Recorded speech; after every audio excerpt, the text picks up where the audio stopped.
holding God's hair back, I asked, "What's this all about anyway? What is the point of my life?" He retched again and looked up from the toilet bowl. Waste is a part of creation.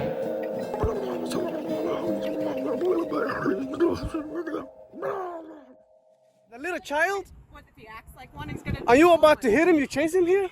He took my son's stuff. So that gives you the right to call the child 5-year-old the N-word. If that's what he's gonna act. That's Like.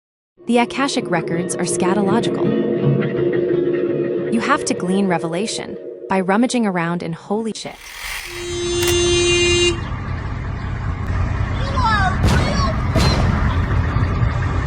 You have flushed your soul toilet. You stay in the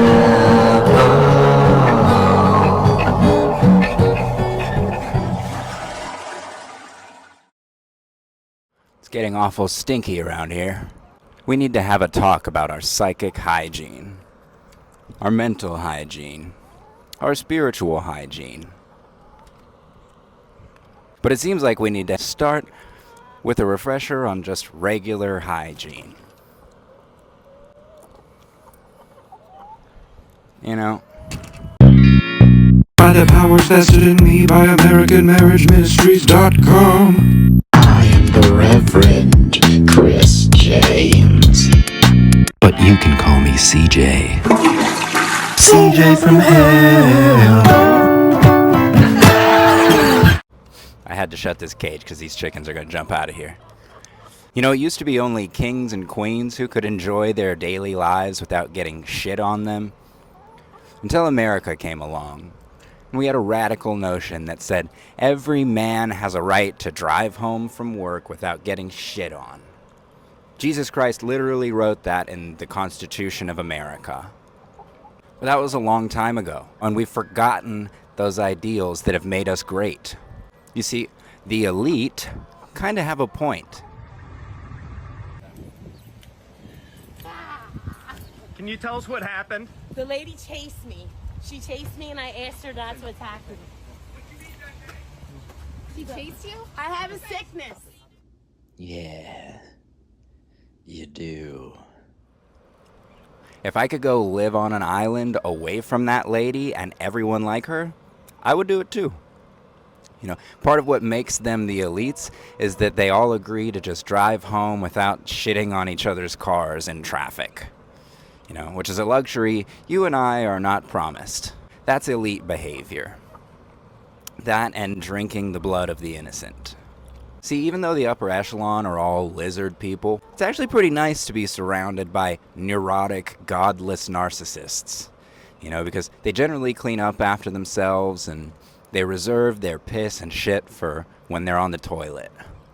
Or for when they've put plastic down and paid good money to become someone else's toilet. For sexual gratification. I mean, let's face it, their souls are hot, wet garbage. In the astral realm, everything is flipped. Mark Zuckerberg's soul lives in a tent on the side of some astral highway. Jesus. The elite of society have souls made out of dog shit. You know, but their neighborhoods? Very nice.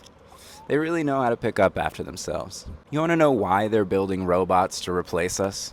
It's because they're disgusted by this woman. And they agree with this woman. That's what he's gonna act like.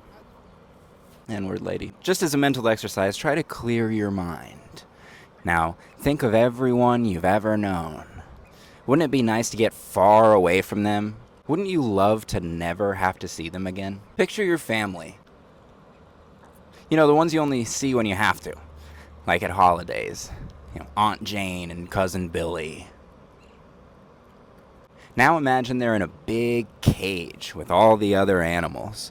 But you're outside the cage, lounging in a lovely outdoor setting where the grass is green and all the trash is in a receptacle.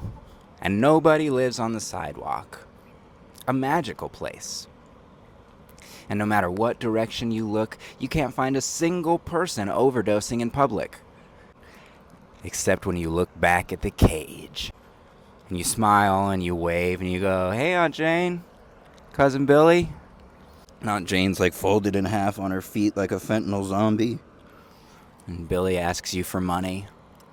And you turn around and you go, "Thank God for the cage." Of course, the cage isn't made of steel bars. You know, the bars of this cage are built out of wealth, legacy, and aptitude. Your real freedom in this world is measured by how far away you can distance yourselves from common people. Either by how far away you can run from the unwashed masses, or however far you can get other people to run away with you tied to their back. That's why it seems unfair. You know, when individuals belonging to legacy institutions thrive, even though they are by all standards inept imbeciles. There are several members of the Bush family who would be lucky to rise to the level of Home Depot management if they had to do it on the work of their own hand. I'm talking about you, Jeb. Please clap. But their family's legacy has already carried them away from the peasants and into the land of the truly living. You know, their father killed the President of the United States and then took his job, and eventually later he gave that job to, George Bush Jr., who was surprisingly his least derpy son.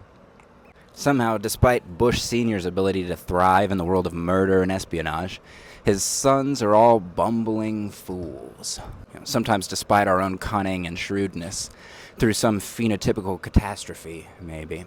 Our children are just dumb jellyfish. But for the native elite, the people born outside the cage, because of the distance their forefathers put between them and us, they get to be idiots in paradise. So if you think it's unfair, it's not. If you think it doesn't make sense, it does. Your problem is you believed a lie somebody told you about what the game is. Work hard, be honest, and be a good person. Yuck. Wrong. Wrong. Wrong. Those things don't matter here. Those concerns are for people who think their spirit is eternal, right? That's the old game. We're playing a new game here in the material realm. The game is get away from the average person. Get far, far away. Run away to safety. Climb the bars. And above all, save yourself. If your friends and family can't make it out, you can always turn around when you get to the other side of the cage and wave goodbye. But once you're outside of the cage, you won't want to. You won't even care to turn around because you'll make new friends, better friends, and you'll have a new, better family. Every now and then you might think about the cage and wonder what primitive atrocities are being committed by the rodentia you once called family and the dirt hole you once called home. But mostly you'll just hang the cage on your personality like a decoration. A badge that says, first generation human being. The first in my family to immigrate out of the zoo and graduate to civilization. Adjusting to life outside the cage. And the ones who were born outside the cage will pretend to love you. They'll wear a mask of reverence to conceal their disgust with you. Wow, what an incredible journey you've had, you filthy little beast. They'll tokenize you and show you off to their real friends, and that's when you'll know you've made it. Some wealthy sociopath will pretend to like you, and you'll realize that means you have something to offer him. And that's when you'll know that your children will be nothing like you. Your children will be born outside the cage. Your children will be counted among the soulless, who want for nothing in this lifetime.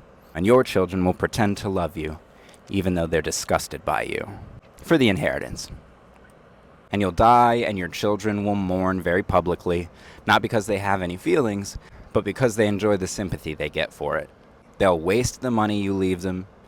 They'll tell your stories and pretend that your traumas are their own, just to justify their shitty behavior and seem interesting to their friends. Your grandchildren will overdose like their great Aunt Jane did back in the cage. But they'll do it snorting ketamine in a walk-in bathtub at the Ritz-Carlton in Arizona. And the rich side of the family will post about it on social media, begging for sympathy. But privately, they'll sneer at the cage animal who broke out and snuck her bestial DNA into their pure bloodline. And this is the best you can hope for. This is life outside the cage. In the place we go after death, you'll have no arms or legs. From some freeway underpass in the great beyond, you'll turn to look back over your shoulder at the ones in the cage, so you can pity them in the afterlife as you did in waking life. But you won't see them. They will be in heavens so remote, no yacht nor spaceship could ever sail there. While your rotten soul lies limbless in limbo, a spiritual invalid with no way to escape your impending reincarnation as 10,000 generations of houseflies, doomed to eat shit and die for 10,000 lifetimes, just to make up for the bodies you crushed on your way out of the cage. But you won't care. Just like you did to get out of the cage, you will eat shit and persist. Because that's what bugs do. And he who makes a bug of himself gets rid of the shame of being a beast. Till next week. See you down there. And you'll die. Washed top to bottom, tremendous and clean. My body, my thoughts, and my actions are me. My ears help to hear and my eyes help to see that I am just one of many degrees. The plants eat the sun and the cows eat the plants and the men eat the cows.